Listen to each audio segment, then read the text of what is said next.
Okay, ji, Assalamu alaikum. I'm back again. Series in parallel circuits. It says diagram shows circuit containing a DC power supply, motor and a variable resistor. Variable resistor को varios to add भी कहते हैं. ये याद रखना है, ठीक है जी. पहली वीडियो जो है वो अभी कन्वर्ट होकर अपलोड हो रही है. जब तक हम सेकंड वीडियो स्टार्ट करते हैं सर. ये जो है वो मोटर है. ये वेरिएबल रेजिस्टर का सिंबल है. सिंबल याद कर लेना. ये एमीटर है, वाई भी एमीटर, जी भी ammeter. The reading on X is 4 amperes. अब ये सारे सीरीज अरेंजमेंट है. सीरीज में रखें मतलब दिस चार्जेस के लिए this only one path to flow series में. Current does not change, I does not change. कहीं भी एमीटर लगा दो रीडिंग सेम आएगी. वोल्टेज डिवाइड हो जाएगा, याद रखना, ठीक है. और पैरेलल में हम भी करते हैं, ठीक है जी. The readings on Y and G are both equal to 4 amperes. Yes, because X हो, वाई हो या जी हो, कहीं भी एमीटर लगाओगे the answer is going to be the same. Next is the 12 volt battery is connected to, ठीक है जी. इसकी इफेक्टिव रेजिस्टेंस निकालनी है. मैं इतना टाइम तो नहीं है कि इफेक्टिव रेजिस्टेंस बता सकूं इसकी. मैं आपको बता देता हूँ, सॉरी. इसकी इफेक्टिव रेजिस्टेंस जो होती है 2 ओम्स और 2 ओम्स की 1/2 प्लस 1/2 1/2 प्लस 1/2 करोगे तो 1 आएगा. 1/1 करोगे तो 1 आएगा. इसकी इफेक्टिव रेजिस्टेंस, इस बॉक्स की इफेक्टिव रेजिस्टेंस है 1 ओम्स. ये 2 ओम्स है. टोटल रेजिस्टेंस आ गई 3 ओम्स आ गई तुम्हारे पास. ये करंट निकालना है, I equals to V upon R. जो वोल्टेज है, जो ईएमएफ है वो 12 है अपॉन टोटल रेजिस्टेंस 3 है. 4 amperes is my answer. C. Next is student setup an experiment sir. मुझे लगता है एक सीरीज और दो पैरेलल है. दो बल्ब पैरेलल लगे हुए हैं, देखो ए, और एक सीरीज में लगा हुआ है. So A is the answer. Next is the diagram shows lamp and circuit से सीरीज में कनेक्टेड है. सारे के सारे सीरीज में. Where change to the circuit would increase the current in the lamp. Current in the lamp, current को increase करना है ना, तो या तो बैटरी नहीं लगा दो, बैटरीज को इंक्रीज करो, या फिर रेजिस्टेंस कम कर दो. अगर रेजिस्टेंस कम हो जाएगी तो करंट बढ़ जाएगा. रेजिस्टेंस को कम कर दो, ठीक है जी. इट सेज हम देखते हैं बैटरी या सेल को एक नया सेल लगा दें यहाँ पे तो करंट बढ़ जाएगा. ऑब्वियसली देखते हैं ऑप्शन है या नहीं.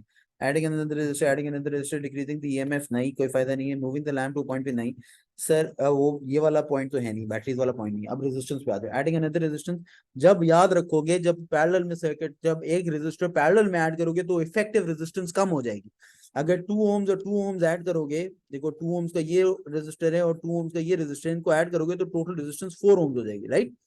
मगर अगर यही एक रेजिस्टर है 2 ओम्स यहाँ पे, फिर रेजिस्टर है 2 ओम्स यहाँ पे, तो ये हो जाएगा 1/2 प्लस 1/2. इसकी इफेक्टिव रेजिस्टेंस 1 हो जाएगी. इफेक्टिव मतलब टोटल रेजिस्टेंस 1 हो जाएगी. इसकी इफेक्टिव रेजिस्टेंस 4 होगी. तो याद रखना जब भी तुम्हें रेजिस्टेंस कम करनी हो तो रेजिस्टर पैरेलल में लगा दो. तो adding another resistor in parallel with one in the circuit, ठीक है जी. Which combination of series of resistors in parallel has an effective resistance 0.5. Sir 1/1 plus 1/1, तो 1/RT इक्वल्स टू 1/1 प्लस 1/1 2 है. तो RT would be, total resistance कितनी हो जाएगी, इसे क्रॉस मल्टीप्लाई कर दो.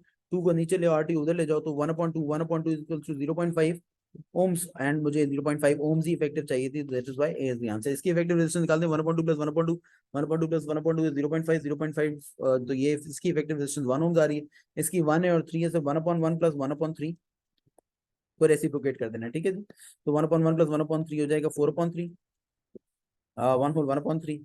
तो इसकी इफेक्टिव रेजिस्टेंस आ जाएगी सर, क्रॉस मल्टीप्लाई कर दो या फिर रेसिप्रोकेट कर दो. RT को ऊपर ले जाओ तो 3 को भी ऊपर ले जाओ, तो 3/4 मतलब 0.75 ओम्स इसकी हो गई. हमें 0.5 ओम चाहिए थी. हमारा आंसर आ चुका है, ये देख रहे हैं. तो 1/4 प्लस 1/4 हो जाएगी.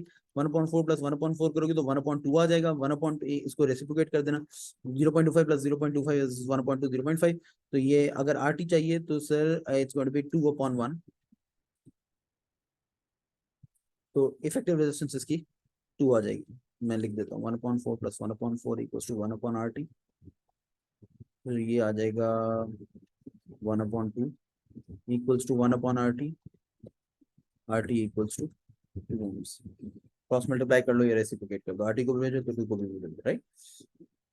तो ये भी आंसर नहीं है, राइट. नेक्स्ट आ जाओ. A 3 ohm resistor, what is the combined resistance of 1/3 plus 1/6 equals to 1/RT. ये solve कर लेना. Next, two resistor connection series, what is the effective resistance combination 1/20 plus 1/30 का reciprocation equals to 1/RT. इसको solve कर लेना, ठीक है. Next is हमने solve कर लिया, I guess. ये MCQ बाकी. It says 3 ohm resistor is connected in parallel with the 4 ohm resistor. What is the effective resistance of 1/3 plus 1/4 equals to 1/RT. इसको solve कर लेना, ठीक है. वो कहता है सर्किट कंटेन्स 4 एमीटर 3 रेजिस्टर्स. ये ABCD एमीटर लगाए में. with different values which ammeter shows the largest reading. Sir ये बात याद रखोगे कि पैरेलल सर्किट में करंट डिवाइड होता है, करंट ब्रांच आउट होता है, आई डिवाइड होता है, वोल्टेज सेम रहता है, जिसकी वजह से सेम ब्राइटनेस पे बल्ब जलते रहते हैं। तो ये वाला ए बी और सी, तो मैं एक बात बताता हूँ, जो डी पे एमीटर है ना, जो डी पे एमीटर है उसका रीडिंग जो होगी वो A plus B plus C होगी फॉर पैरेलल सर्किट्स। ये बात याद रखोगे कि आई टी मतलब total current is actually equals to I1 plus I2 plus I3।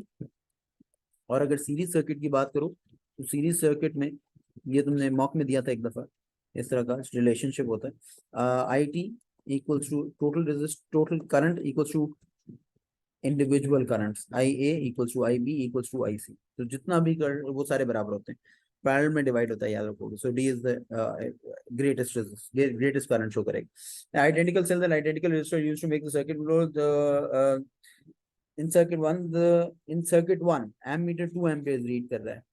What is the ammeter reading? ठीक है, जो हम एक काम करते हैं सर, इसको मुझे नहीं पता, हम वैल्यू ले लेते हैं, ये 10 वोल्ट ले लेते हैं, 10 वोल्ट की जगह ये 10 वोल्ट प्लस 10 वोल्ट। अब यहाँ पे दो सेल लगे हुए हैं, तो टोटल इसकी जो ईएमएफ है वो 20 वोल्ट है, इसकी 10 वोल्ट हो गई।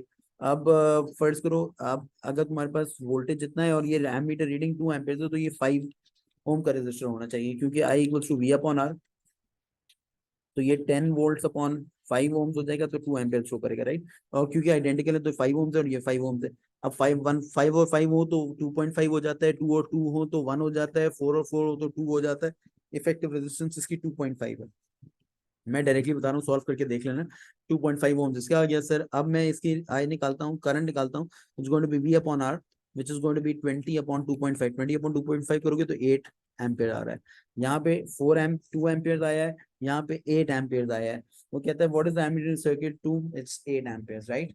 वर्किंग कर लिया करो, जब इस तरह क्वेश्चन आए तो कुछ वैल्यूज आइडेंटिकल हो तो आप वैल्यूज लगा सकते हो अपनी तरफ से, ठीक है जी।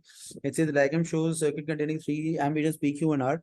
ए पी और आर पे जो जो एमीटर्स हैं उन पे सेम रीडिंग होगी, क्यू पे डिवाइड हो जाएगा क्योंकि पैरेलल में करंट डिवाइड होता है।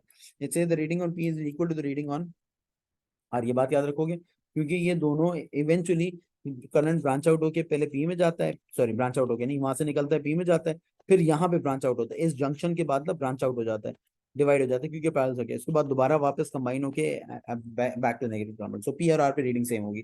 The circuit diagram shows 4 ohm resistor and 8 ohm resistor connected to 6 volt battery. What is the potential difference across? ठीक है जी, कोई मसला नहीं, इसका अगेंस्ट पोटेंशियल डिफरेंस निकालनी है। मेरी बात याद रखो, जब सर्किट पैरेलल सर्किट में हो तो हम रेशोज से निकाल सकते हैं, करंट को रेशियो निकाल सकते हैं। अब मेरी बात सुनिए, तो पोटेंशियल डिफरेंस है, तो पोटेंशियल डिफरेंस वोल्ट मीटर कहीं भी लगाओ। पैरेलल सर्किट में यहाँ पे भी 6 वोल्ट सप्लाई होगा, यहाँ पे भी 6 वोल्ट सप्लाई होगा। The answer is going to be 6 volt क्योंकि पैरेलल रेजिस्टर है, पैरेलल है। अगर ये सीरीज में यही होता, ये 4 वोल्ट होता और ये 8 वोल्ट होता, तो मेरी बात सुना जरा, रेशियो सीख लो, ये पता नहीं आएगा कि नहीं क्वेश्चन, मुझे नहीं पता। ये 6 वोल्ट टोटल तुम्हारे पास ईएमएफ है, सॉरी 6 वोल्ट ईएमएफ है, और ये सीरीज में कनेक्टेड है। तो अगर वो पूछता है what is the voltage against 4 ohm resistor, तो 4 अपॉन टोटल कितना है, टोटल सॉरी वोल्ट बोल रहा हूँ यार, ये वो है रेजिस्टेंस है, राइट। तो ये 4 ओम का रेजिस्टर है, ये 8 ओम्स का रेजिस्टर है, और वो तुमसे पूछता है what is the voltage across the 4 ohms resistor. तो 4 individual resistance upon total resistance multiplied by total voltage. 6 volt को ना रेशियो में डिवाइड कर देना, 4 अपॉन 12 कर देना, 4 one time, 4 three time, 3 one time, तो 6 वोल्ट का 2 वोल्ट इधर चला जाएगा और 4 वोल्ट इधर चला जाएगा। ये सीरीज के लिए ट्रू है, पैरेलल के लिए तो सेम ही होता है, which is why the answer is 6। अब वो वापस पूछ रहे हैं व्हाट इज द करंट। अब करंट ब्रांच आउट होता है, करंट ब्रांच आउट होता है, ये बात याद रखना, ठीक है जी। हम इफेक्टिव रेजिस्टेंस निकाल लें या V इक्वल्स टू IR निकाल लें। आई जी वो कहता है what is the current, current I equals to V upon R। तो वोल्टेज तो सेम ही रहता है ना, इसके अंदर 8 ओम रेजिस्टर के अंदर वोल्टेज तो 6 वोल्ट गया, 6 अपॉन रेजिस्टेंस कितनी है 8, 6 अपॉन 8 करोगे, 3 अपॉन 4 करोगे, विच इज 0.75 एम्पियर। सो जब करंट ब्रांच आउट हो रहा हो तो अलग अलग इंडिविजुअल करंट्स निकाल सकते हैं आप, I V equals to IR लेके, मैं I equals to V upon R use कर रहा हूँ, right. Next is two resistors, C is the answer. तो two resistors resistances R1 R2 connected parallel, resistance of R1 is greater than, इसकी resistance ज्यादा है और इसकी रेजिस्टेंस कम है। What is the resistance of what is the resistance of the parallel combination. जब R1 फर्ज करो, मेरी बात सुनो यार, हम एग्जांपल करके दिखाता हूँ। वो कहते हैं R1 की ज्यादा है ना, तो इसको 10 ओम्स रख लेते हैं, इसको 5 ओम्स रख लेते हैं। तो 1/10 प्लस 1/5 करना पड़ेगा। हम करते हैं इफेक्टिव रेजिस्टेंस निकाल लेते हैं, मतलब टोटल रेजिस्टेंस निकाल लेते हैं। इफेक्टिव का मतलब टोटल, बार बार बोल रहा हूँ, इसको गलती नहीं करना sir. So it's going to be, sorry, my calculator why it is stop working, just give me a minute, my calculator. ये चल गया। सो 1/10 प्लस 1/5 करोगे तो मेरे पास आंसर आएगा 3/10। 1/RT equals to 3/10। तो इफेक्टिव रेजिस्टेंस, इसको रेसिप्रोकेट करो, इसको भी 10/3 कर लो। 10/3 इज 3.33 ohms, राइट। ये इफेक्टिव रेजिस्टेंस आ गई। अब वो कहता है the effective resistance of the parallel combination is 3.33 ohms, ये 10 ohms है, ये 5 ohms है। ये effective resistance दोनों resistances से कम है। So it is less than R1 and R2। R1 हमने रखा था 10 ohms, इसको रखा था 5 ohms। इफेक्टिव रेजिस्टेंस आई है 3.33 ohms, तो ये दोनों से कम है। ठीक है जी। टू टू उसके बाद आ जाओ action use of circuit components. ठीक है जी, just give me a minute, मैं दूसरी अपलोड करके स्टार्ट करता हूँ वीडियो। ओके जी, मैंने इसको अपलोड पे लगा दिया, यूट्यूब पे लगा दिया, चेक कर लें। The diagram shows circuit sir which what is connected in parallel with the thermistor. तो मैं याद कराता हूँ सर, ये थर्मिस्टर है, याद रखना। थर्मिस्टर में ना ये वाला जो है जो ना ऐसे स्ट्रेट हो जाता है, ये थर्मिस्टर है। ये इलेक्ट्रिक हीटर है बेटा, इलेक्ट्रिक हीटर है। ठीक है, याद रखोगे। ये वेरिएबल रेजिस्टर है, जिसको हम रियोस्टैट भी कहते हैं, पोटेंशियल डिवाइडर भी कह सकते हैं इसको, वेरिएबल रेजिस्टर कह लो। और ये जो है बेटा, ये एलडीआर है, लाइट डिपेंडेंट रेजिस्टर है। ये एरोस क्योंकि अंदर है, लाइट शाइन हो रही है इसके ऊपर, तो ये इनपुट सेंसर्स हैं, थर्मिस्टर और एलडीआर दोनों। वो कहता है what is connected in parallel with the thermistor, it's electric heater that is connected in parallel. Okay.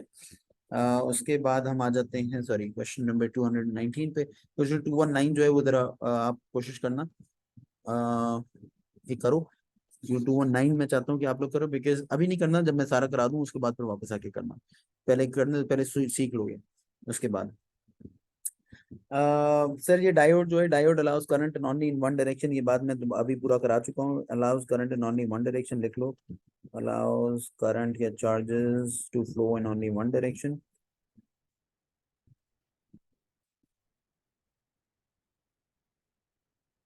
अच्छा जी, वो क्या कहता है, ये ऑल्टरनेटिंग करंट है, ये सिंबल होता है। क्या कहता है, ग्राफ शोज, क्योंकि ये बात याद रखो, एसी जनरेटर हो या ऑल्टरनेटिंग करंट हो, एसी पावर सप्लाई हो तो ऑल्टरनेटिंग करंट होता है, इसका साइनोसॉइडल वेव बनती है। ये साइन वेव कहलाती है, sine wave, we call it a sinusoidal wave. Advance वालों को तो पता होगा, ये साइन वेव होती है। अगर डायोड है वो सिर्फ एक अ, अ, ज- एक पाथ अलाउ करता है, दूसरी जगह दूसरा साइकिल कंप्लीट नहीं करता, तो डायोड के लिए ये यहाँ जाएगा और फिर यहाँ जाएगा, ये वाली चीज स्किप हो जाएगी, ये वाला जो पार्ट है ये स्किप हो जाएगी, because diode allows current in only one direction. जब भी ये साइन कर्व बनाओगे, तो जैसे ही ये नीचे वाला पार्ट आता है ना, ये ब्लू से मैं शेड करता हूँ, ये वाला पार्ट आता है, इसका मतलब करंट रिवर्स हो चुका है। तो diode does not allow this. तो ये diode is also called half wave rectifier, half wave rectifier. ये वेव को हाफ कर देता है। ठीक है, इट कन्वर्ट्स, डायोड का एक यूज ये है कि converts AC current to DC current. ठीक है जी, ये याद रखोगे। So it's going to be C is my answer. A नहीं हो सकता, क्योंकि diode allows current in one direction. इस पॉइंट के बाद जैसे ये वाला जो पार्ट है, ये वाला जो पार्ट है, इसमें करंट रिवर्स हो रहा होता है, which is why C is the answer. ठीक है जी। 221 है, वो कहता है each potential divider is placed in circuit the power supply, which potential divider makes the potential difference across the component y increase when the light intensity increases। ये बात याद रखना एलडीआर के लिए। एक मिनट, जो इसका साइज कम कर दो। अब एलडीआर के लिए जैसे ही लाइट इंटेंसिटी बढ़ेगी, रेजिस्टेंस कम होगी। तो ये याद रखो कि ब्राइट होगा तो रेजिस्टेंस कम होगी, तो वोल्टेज अक्रॉस दी एलडीआर कम होगा। और डार्क होगा, जितना अंधेरा होगा ना, उतनी रेजिस्टेंस बढ़ेगी, उतना वोल्टेज बढ़ेगा, और फिर लैंप का वर्किंग वोल्टेज बढ़ जाएगा, लैंप स्विच ऑन हो जाता है। ये बात याद रखो, ये एलडीआर के लिए, थर्मिस्टर के लिए। बार बार रिपीट करूंगा, बहुत एमसीक्यू इसके आएंगे, और ये एमसीक्यू कल आएगा ही पक्का, इस तरह का एक्शन हो, तो ये थर्मिस्टर एलडीआर पे तो आना ही आना। तो थर्मिस्टर क्या होता है, टेम्परेचर पे डिपेंड करता है। तो टेम्परेचर जब बढ़ता है, हाई टेम्परेचर होगा, तो रेजिस्टेंस कम होगी। ये इनवर्सली प्रोपोर्शनल है। ठीक है जी। जब टेम्परेचर बढ़ेगा तो इनवर्स रेजिस्टेंस कम हो जाएगी, तो वोल्टेज भी कम हो जाएगा। Sorry, voltage and current directly proportional है। Sorry, voltage and resistance directly proportional, keeping current in current constant. Okay, तो वोल्टेज कम होगा। जैसे टेम्परेचर कम होगा, रेजिस्टेंस बढ़ेगी और वोल्टेज बढ़ेगा। तो जब हॉट या वार्म होगा, हॉट या वार्म होगा, तो, sorry, give me a minute, कर रहा है।